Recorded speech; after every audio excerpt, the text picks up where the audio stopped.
What's up, my fellow lionesses and lions? Welcome to the Project Lioness podcast, where we are here to disrupt the mainstream narrative when it comes to health, holism, and human consciousness. We are here to share bold truths about health and life from a female perspective. This episode is brought to you by our team, Inspire Co., where we stand for your health being inspired by choice rather than being inhibited by chance.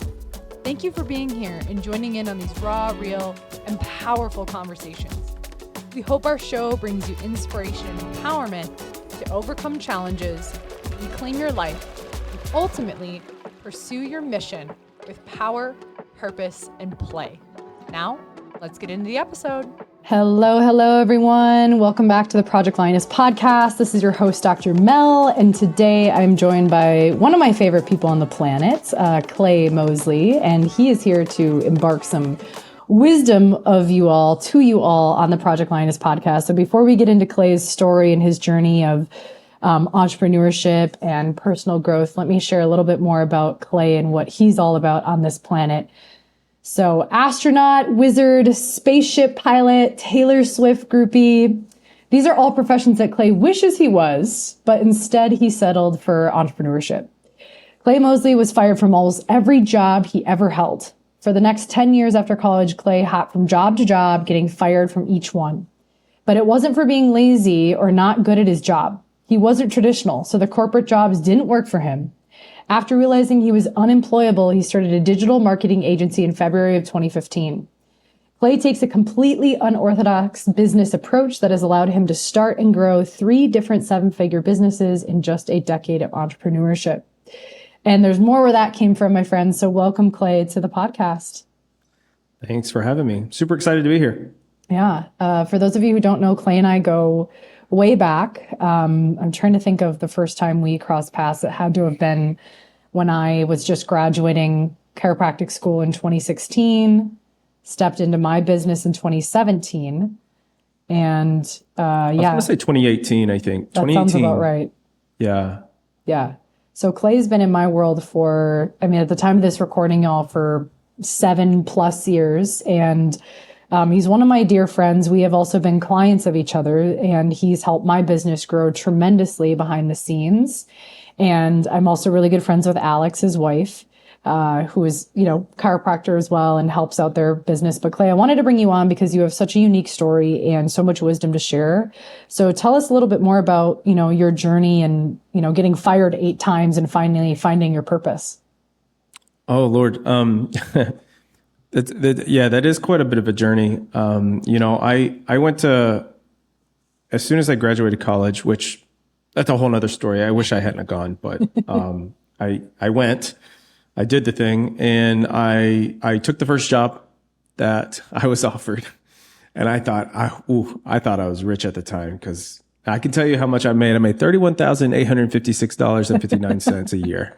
Down to the cent. Number, yes, because I thought that was like the most bizarre number. Why? Anyways, it was a corporate job, and I did that for a couple years, and I essentially just I didn't know what I wanted to do. I knew after doing the corporate job, I did not want to be a corporate rat, just sitting in a cubicle all day, every day. That's not me. And so it took me a long time to figure out what I wanted to be when I grew up.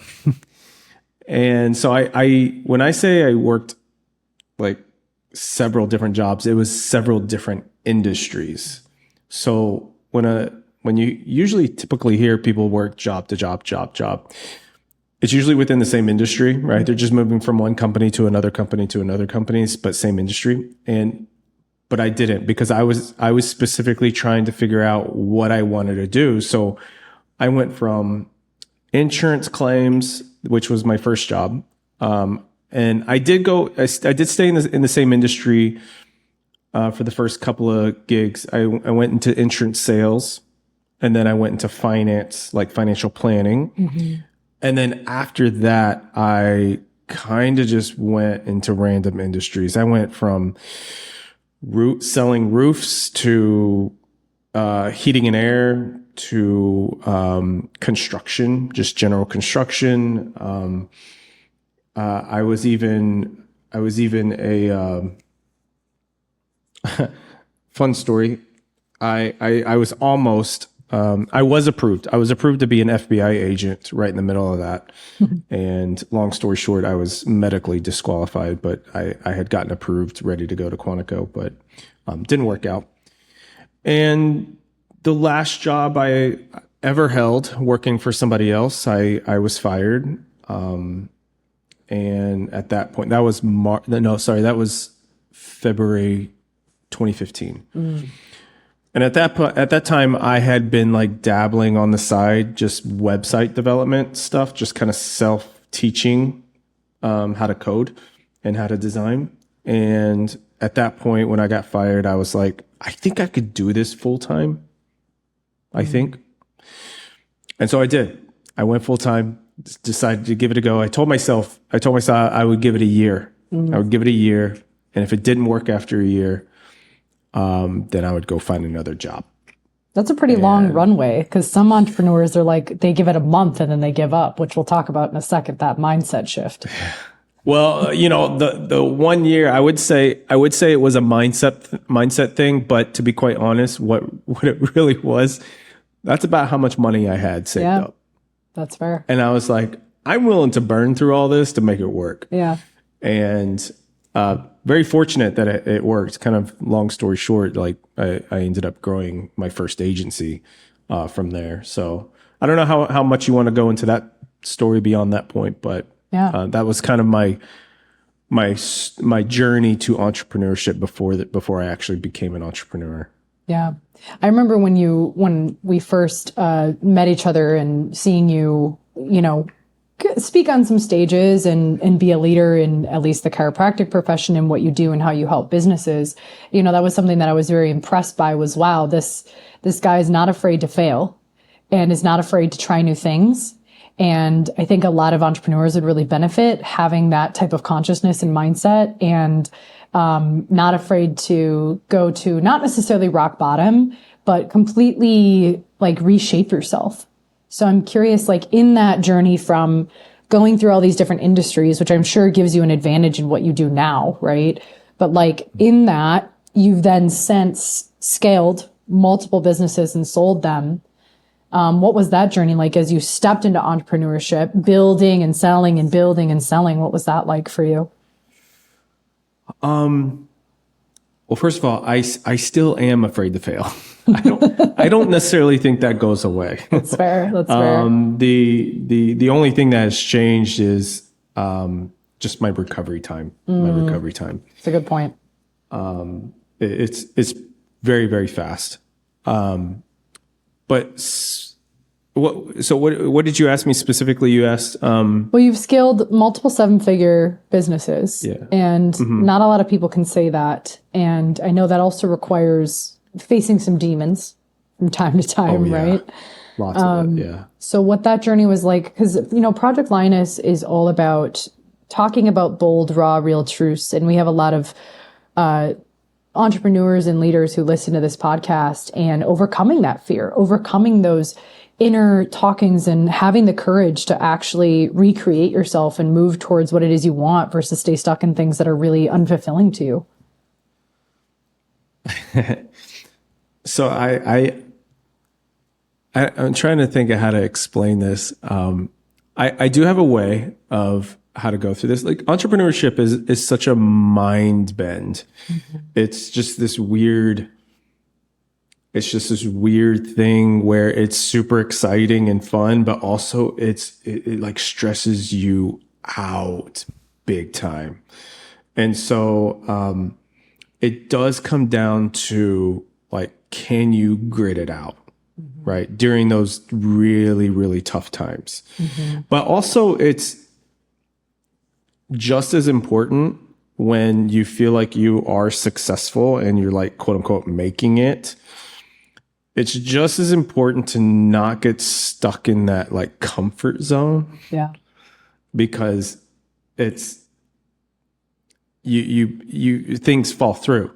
right? Things fall through, and then all of a sudden you wake up and you look at your profit loss statement. You're like, what happened over the last 6 months or a year, right? I've definitely been caught in that trap. Because you get comfortable and you're like, oh, we'll be fine. Next month goes by. Oh, we'll be fine, right? I do this like really to like grit through and like not really be afraid to take. I think it's just taking action and making decisions like quickly. They don't even have to be the right actions. They don't have to be the right decisions. You just, in my opinion, you just need to make them quickly. It could be the wrong ones. I've done plenty of wrong ones. I think the key thing is to make sure you have at least one more right one than wrong ones, right? You just have to have a winning record. That's it. You don't have to be undefeated. I think that's the biggest thing like that I see in new entrepreneurs or new business owners. They think they have to be undefeated. Yeah. But that's impossible. It's impossible. Where do you think that comes from? If I may go on a tangent there, like I see that too. And I know you work with so many different industries and entrepreneurs. And that's a big thing I see is just this tendency towards perfectionism. And I'm curious in your world, like, where do you think and see that come from? I think it's a couple things. I think one is people who have worked, they've been employed somewhere, right? Because you don't have the pressure. You don't have the pressure, right? You do have a little bit of pressure of like losing your job, right? But you don't have the same pressure as entrepreneurship because like you could mess up at work and guess what? You're still getting paid, right? And I think that mindset, when someone transitions from that situation to I am now self-employed, I think they go from one extreme to the other. I think they go from being comfortable, they get paid even though they mess up. And now they made the decision to go out on their own. And now they're like super anal about like everything has to be perfect because I need to make money. Yeah. Right. Yeah. And then that's where they get kind of stuck. They get stuck into analysis paralysis or whatever trap that they're in. There's several types of traps that you can get stuck in. 100%. Yeah. I think it's a great perspective. And I agree because I know I've never been in the corporate world, but I know you've had those jobs that you quit or were fired or shifted. And I think that's why I wanted to bring you on because you have such a great perspective of like, hey, I know this world. And then you also have, from my perception, really mastered do we ever really master anything? I don't know. I don't think so. Like the game is just constantly mastery, but you have such a great perspective of like, how do you take these lessons and apply it over here as an entrepreneur? And it is a game of like realizing entrepreneurship is not about being perfect. It's about taking messy action sometimes. And that I find, I don't know what your perspective is, but I've found the more authentic I can be and own those mistakes and own those like dark sides and demons, and the more human I can be, I think the more relatable we can become, especially in the service world. For sure. I like what you said, messy action. I mean, it's like, I think in the first 5 years of business, it's all messy. Yeah. It is all messy. And once you get to the point where you're beyond that startup phase, that's where you have to get less messy. Yes. In order for you to grow and scale it. Right. Yep. But yeah, messy action that's the first five years, in my opinion. Yeah. You know, you actually bring up a really great point because I'm sure you have hello? Oh, there you are. I can hear you. You good? Yeah, kind of choppy a little bit. That's okay. We can edit this out. 13 minutes. Hold on. Is this better, Clay? Hello, hello, hello. Hello. Yeah, you're kind of choppy. Very, very choppy. Hold on. I marked down the time, so we're good.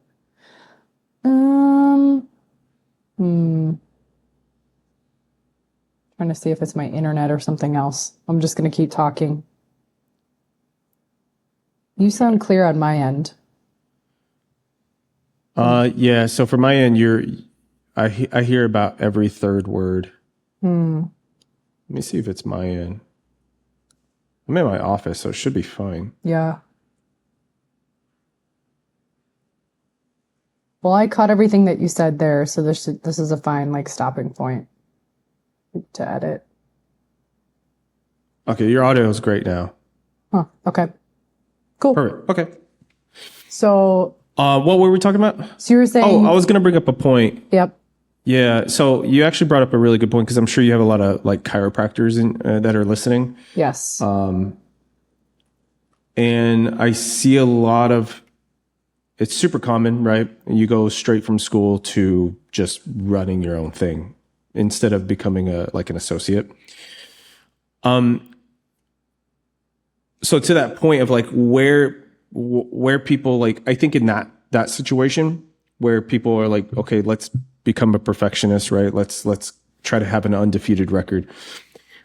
I think it's just unrealistic expectations, right? They, and you tell me, I've not, I didn't go through chiropractic school, but just from my experience of like listening to my clients and my friends who have done that, they go and visit these offices, these practices who are doing very, very well. And so that's what they think it's going to be.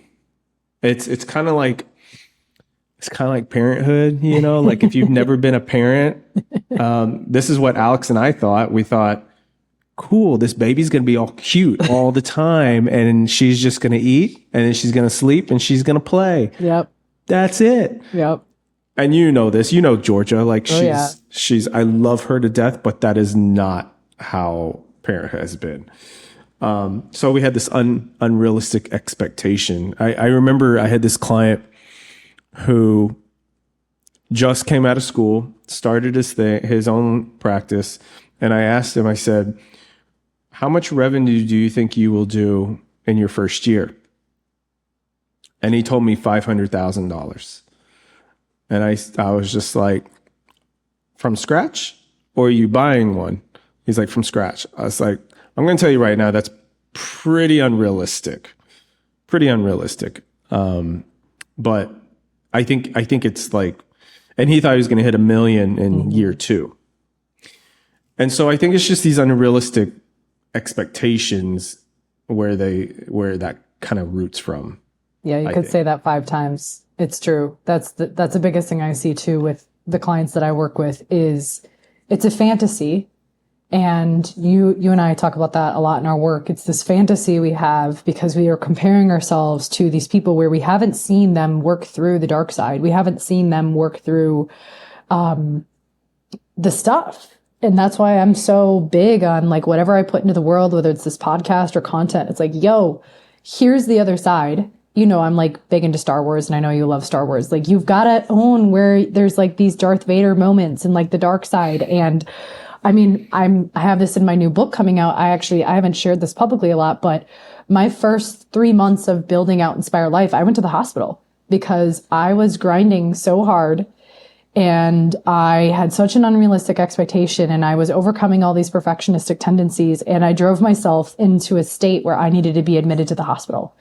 And I'm not going to go into the details. You have to buy my book to get into that, but I 100% agree with you. The creation of unrealistic expectations and just expectations in general is really like the root of all chaos versus sure, set goals, set intentions, not that you can't hit $500,000 or $1 million in your first year, but you better be fucking realistic of what that looks like, especially if you have zero clientele to work with.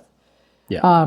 Which again, I think is why, you know, you being able to scale these businesses to 7 figures, you, I'm sure have had to overcome some demons and dark side, some Darth Vader moments. Is there anything there that you want to share as far as things that you had to overcome in that process? Oh, geez. Yeah, there's so many demons. I'm trying to think of like, what's the biggest one? I'd say the biggest one is my personal health, related to personal health. I went for the longest time so at this time right now, I've been an entrepreneur for a little over 10 years now. 9 of them, my mindset was to grow my business, I need to do something directly related to my business in order to like an action related to my business. Like I need to make more calls, or I need to do marketing. And all those things are true. Mm-hmm. But like I went through this journey with my personal health where it affected me like big time. So it would not just physically, like physically was big. It was big.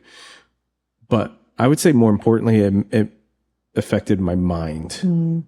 It just clogged up the works up there. And this is something that Alex she told me so many times. She's like, she said, your personal health, you gotta focus on that first, and that will help grow the business. And my mind was like, how does that do that? Like it has nothing to It has nothing to do with business, right? Like I need to make more calls, right?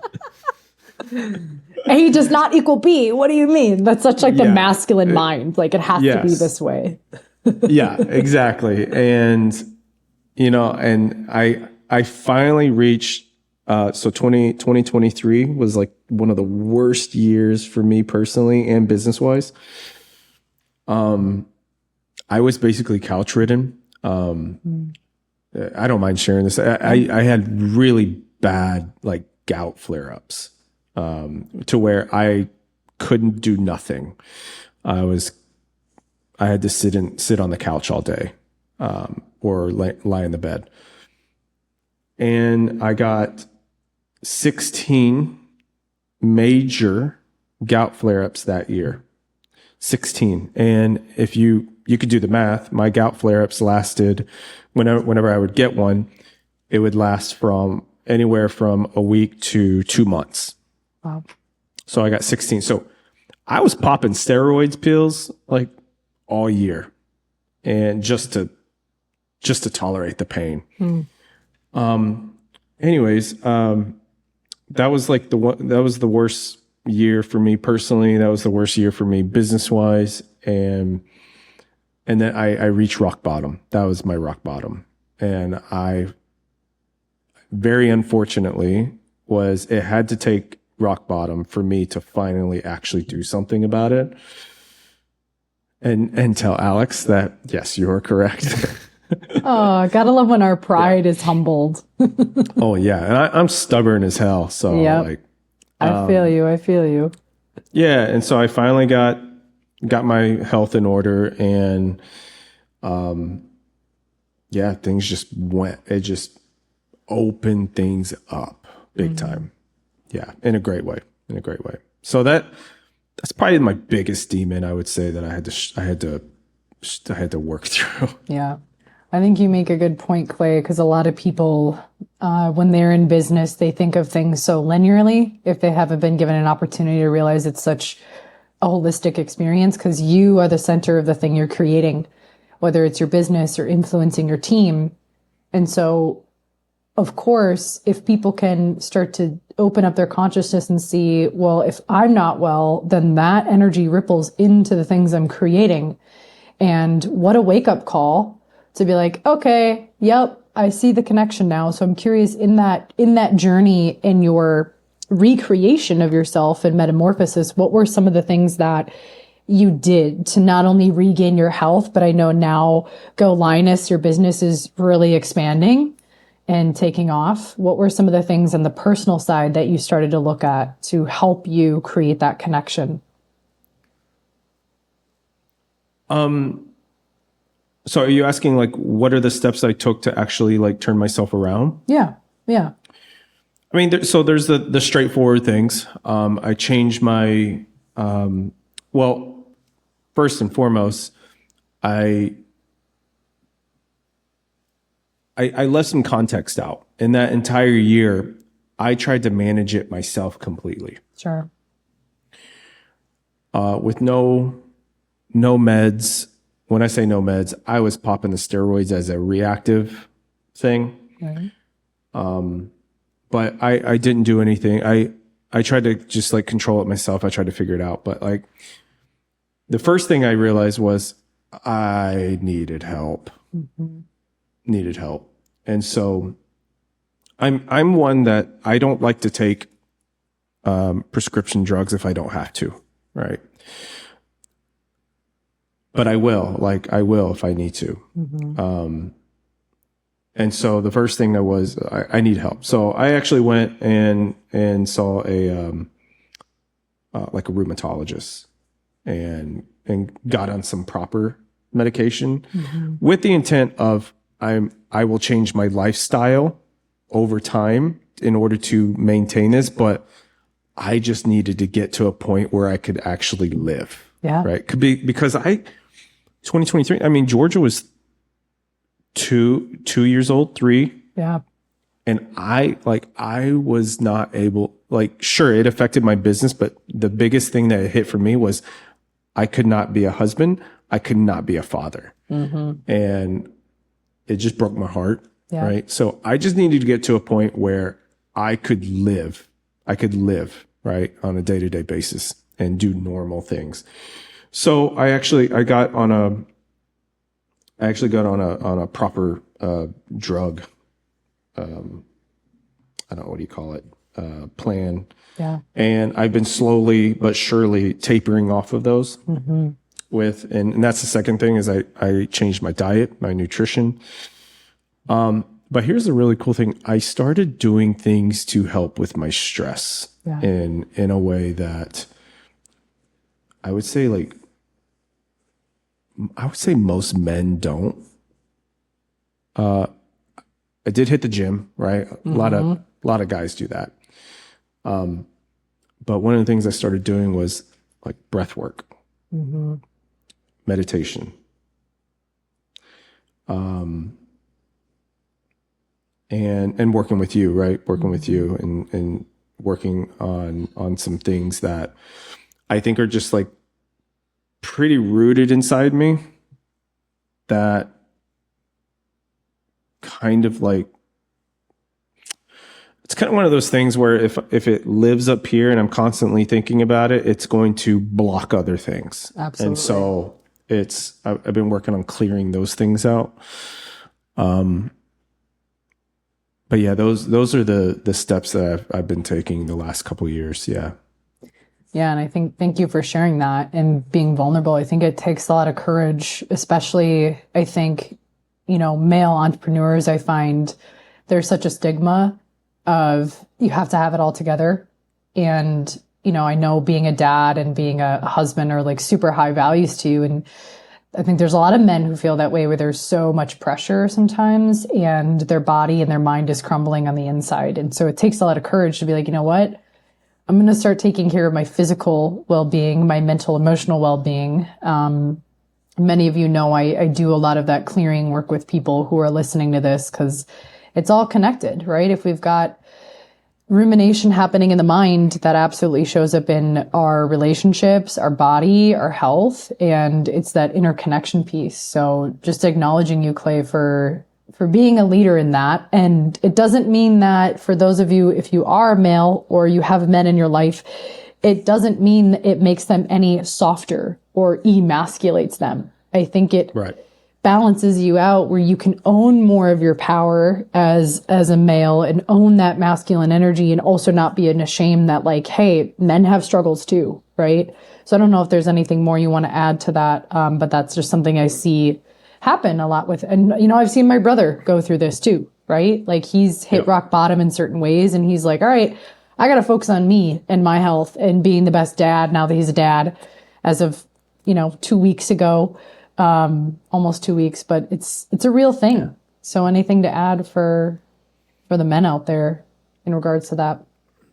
Yeah, I would say, cause I also, one of the things I started doing is I joined a men's group, right? That we just get together, once every couple of weeks and we talk about this stuff. We talk about this stuff all the time.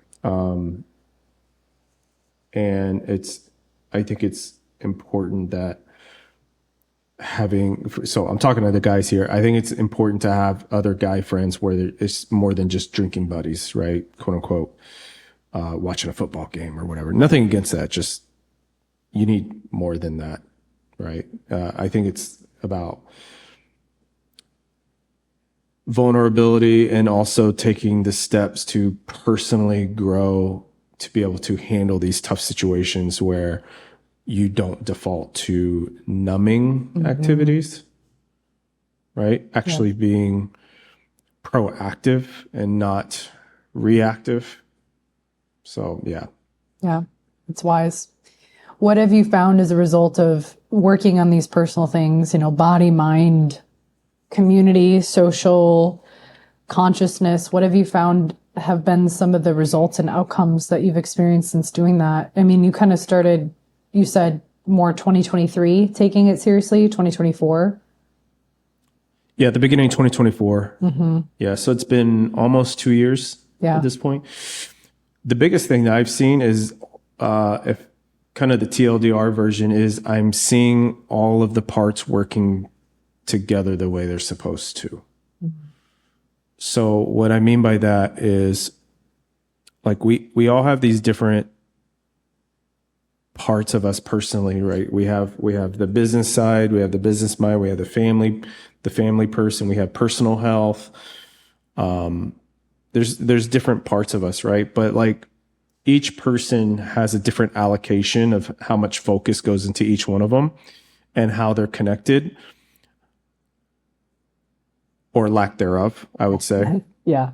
Like, so I think by doing this work, I have realized that me as a whole, all the different parts of my life are just working together. They're connected and they're working in the right allocation.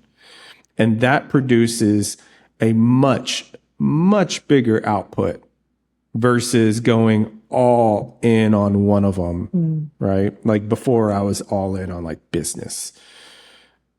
But that's finite, right? It can't be, I can't get past a certain level if I'm not doing these other things, right? The other things help fuel that. And it works the other way around too, right? It's like, I need to work on like my personal relationships, my family relationships, right? Because that affects business. Yeah. And that affects, other things. And I need to work on my health because that affects personal relationships and business. So it all it's a two-way, well, I would say it's a multiple, what do you call it? Each part's like two-way to each of the other parts. I don't know.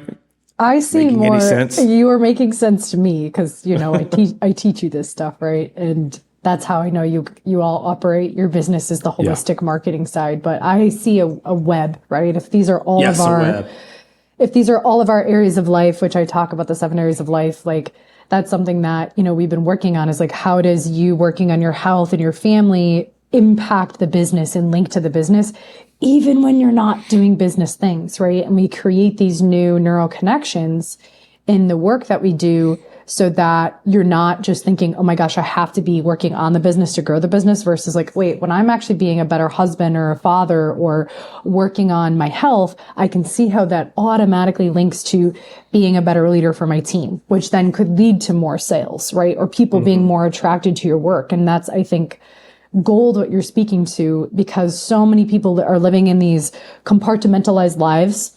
And I get people use the hat analogy, like right now we're podcasting. And then in the next moment, you might be business CEO. And then in the next moment, you're going to be a dad, right? And I'm going to step off this podcast and go do a health thing, right? But yes, you put on hats, but you're still connected to that web of life. Like you're never not connected. Yeah. You're never not connected.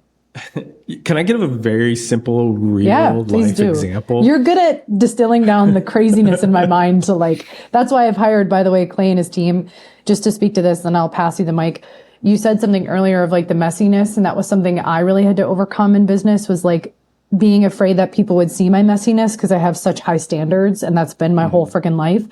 And the more that I've just cut down that bullshit story and being like, I told Clay when I hired his team, I was like, I've grown my coaching business to multiple six figures, very messy, and I need help. And I need help cleaning it up. And I'm not afraid to be messy anymore. And it was like such a relief. Like now I have all this time. I'm like, what the fuck am I supposed to do with all this time? Like I literally found myself just like, I'm just sitting here. Like, I'm just sitting here, and that's not my nature. Like I'm always thinking of things and creating things, and it has allowed me to like expand in other ways. But anyway, my point is what you were saying earlier. For those of you who are entrepreneurs, you've got to get over that perfectionistic tendency, which my friends is a trauma response. Talk to me about that. You've got to get over that. But back to the web of life. Tell me what you got. Very, very simple real life example that we all, I'm sure, experience on some level is, okay, doing the dishes, right? I don't know anybody that really just like loves doing the dishes, right? So, but that's one of the things I'm responsible for in our household. I don't mind doing the dishes. I don't love it, but it's the thing that I do. Sometimes I get in I just have one of those days where I'm like, I don't feel like doing the dishes. I'm not going to do them. Sometimes that happens. And then what happens? They pile up in the sink, and sometimes the sink is not enough room. So they start piling on the countertop. Right. So I'm just like, okay, so when that happens, so that's personal life. That's home life, right? Dishes. What does that have to do with business? My previous self would have said nothing, right? But here's the reality. I would let it stack up, right? And then I would leave to go to work. And I leave it sitting there knowing I have to do this at some point. So I go to work. What's happening? I go throughout the entire day, even though I have my work hat on, I go through the entire day knowing there's a pile of dishes sitting there at home that I'm going to have to do. It's going to take me 45 minutes now because I've let it pile up, right? That clogs up my mind during the day. So that's how it affects my business. But when I get home, guess what? It's affecting my relationship with my daughter, Georgia, because now I got to spend that 45 minutes doing dishes instead of playing with her, right? And it's the same thing with Alex. It affects my relationship with Alex because she's like coming home because there's a pile of dishes, right? And then, sure, I could wait. I can when I get home, I could not do them. I could spend time with my family. But guess what? How is that? That's going to affect my sleep. Because if I wait until after they all go to bed, now I got to spend 45 minutes doing it, and it's carving out of my sleep time. That's affecting my personal health. Yeah. So that's a very simple, real example that I think people don't see. And there's a lot of hidden things like that. Yes. That are all connected, and it affects everything. 100%. That is such a great, I use the dishes a lot in my teachings. That's such a great analogy. And both physically and metaphorically, there's a lot of entrepreneurs that have piles of dishes that they don't realize is the pile of dishes clogging up their business. Because you could be trying to do all these fancy new marketing things, but if you don't have these basic things and foundations set, and you keep chasing the dopamine, you're only going to get to a certain point in your business. Yep. From a marketing perspective, from what I see, there's a lot of people who are chasing the growth, but if they don't realize this metaphorical pile of dishes that happened 10 years ago in their old relationship is a burden and it's clogging up their subconscious, that is going to show up in your posturing and your tonality and your certainty and your confidence when you're pitching or sharing your service, because you've got some weird thing with self-worth. And that's showing up of how you share your services online. It's showing up how you speak in front of people because you're afraid of rejection, because of XYZ pile of dishes from the past that's showing up in your current reality. So I think that's a great analogy. And so many people are like, oh, but I need more patience, or I need more money. It's like, no, you need to get back to the basics, and you need to clean up some stuff in not only your business, but your body, mind, and soul, and see how that is all connected, because you are the center of your universe, right? Yeah, I could even go deeper as to why, like, if I let the pile of dishes stack up frequently, okay, let's go deeper. What is the reason, right, that I keep doing that? And that's where your work comes into play, right? It's like, come on, it's not just you not doing the dishes. There's something that happened on why you don't do them. Yep, absolutely. Yeah, Clay could now teach this work, right? He's been in my world for a while, so yeah. Oh, far from it. Far from it. It's true though, like, and when you can see asking the deeper questions of why, but like, why do you have this resistance? Is there something else that you're resisting in your life that you're afraid to face? And it could be as simple as like, maybe you just need to hire someone to do the damn dishes. But oftentimes that's like not the only thing going on. And that's what I like to look at is like, but why? Where is this really coming from? And go underneath the tip of the iceberg, and you see there's a whole nother world here that's so interconnected, like roots of the tree. So thank you for painting that picture as a great marketer does for people. That's like the best analogy. I'm going to use that now in my teachings. Oh yeah, it's great. I think I think it's a good broad example of just these hidden. That's what I would call a hidden. Kind of a hidden dagger. It's like that's like hurting you. Yeah. And you don't realize it. Yep. Yeah. And I think to summarize what Clay and I are speaking to, y'all, is when you might be thinking, wait, so if I do the dishes or I go to the gym or I clean up my garage, or for me, it's like when I do laundry and organize my clothes, all of a sudden random DMs come in. Yes. Like, be a steward of your energy. When you are a steward of creating coherence around you, you emit a different frequency for then those things to flow into your life. So you're probably like, wait, so if I actually go to the gym, I can make better sales? Yes. If I clean this up over here, then that may lead to this over here? Yes. That is the web of life. Because when you're a steward of one thing, it ripples into all these other things. I mean, think about it. When you take your time in the morning to, for me at least, go for my walk, do my body stuff, do my red light, like do my thing, I'm set. My energy is set for the day, and whatever happens in the day, I've got it. Versus if I don't take care of me, then in the back of my mind, I'm like, oh, I got to do that workout because I skipped, it's just, I get in my head as you're speaking to, and it takes up that mind space. And people don't realize your greatest asset is your mental capacity and your consciousness. Like that to me is the greatest asset. So I don't know if there's anything more you want to add to that as we wrap up, but.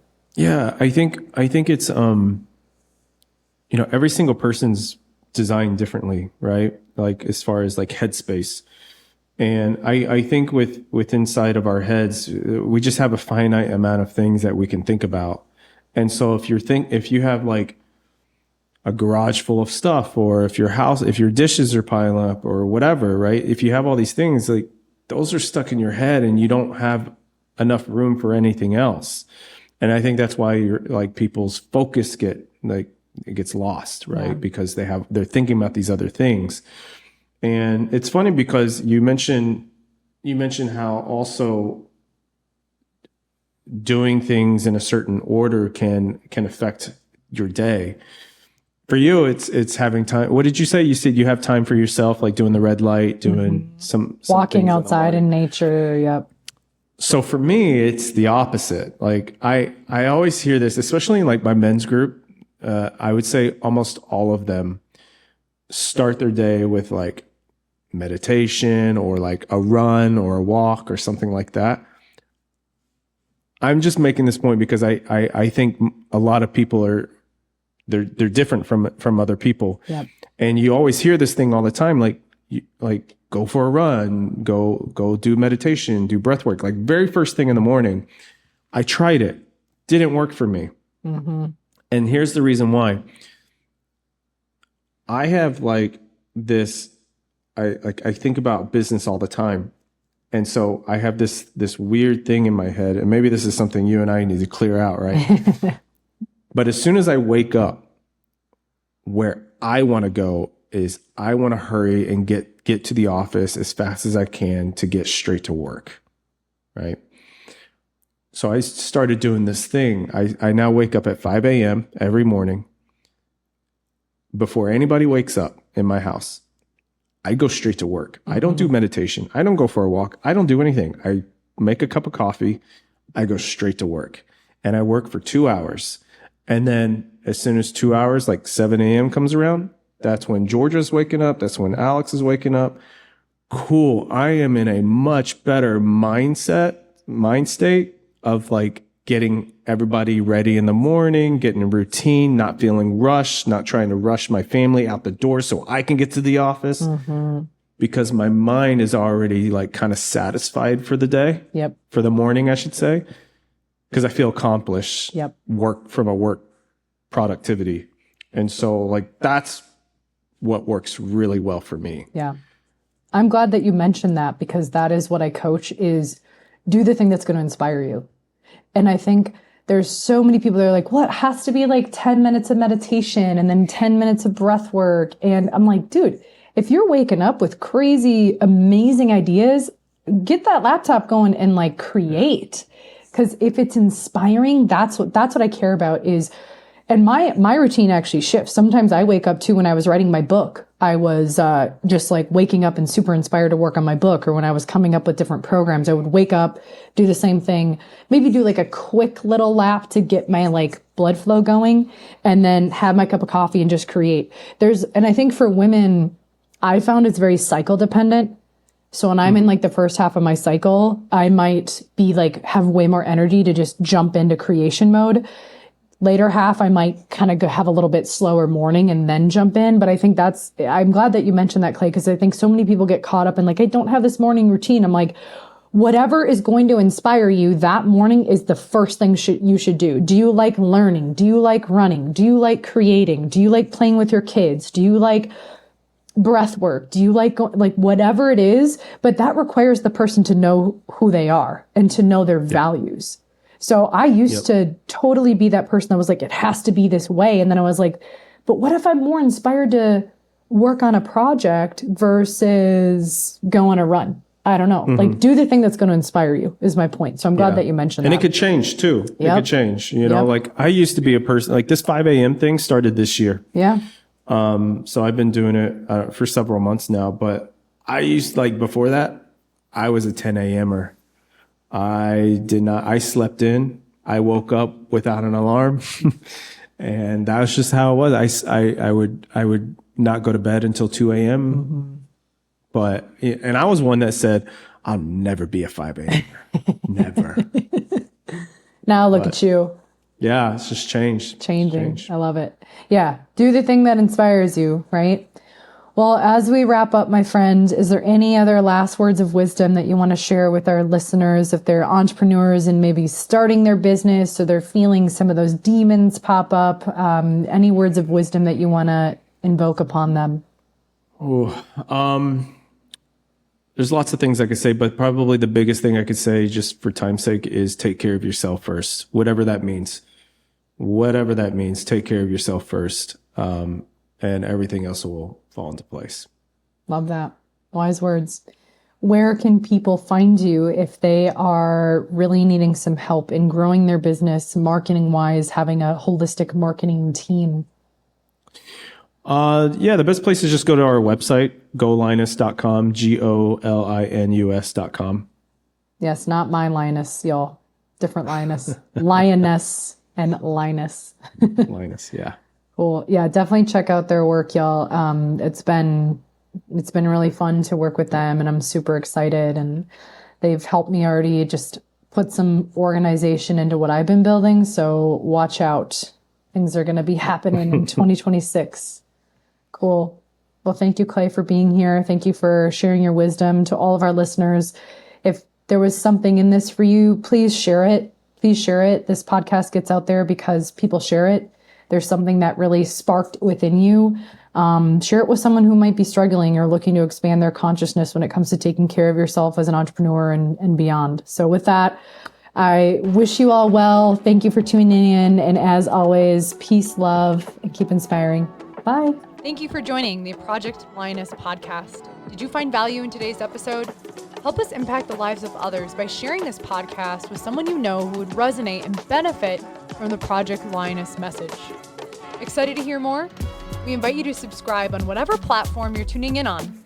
And we'd be so grateful for you to leave us a review about what you enjoy most, as well as what you'd like to hear more of. Thank you so much for all of your support.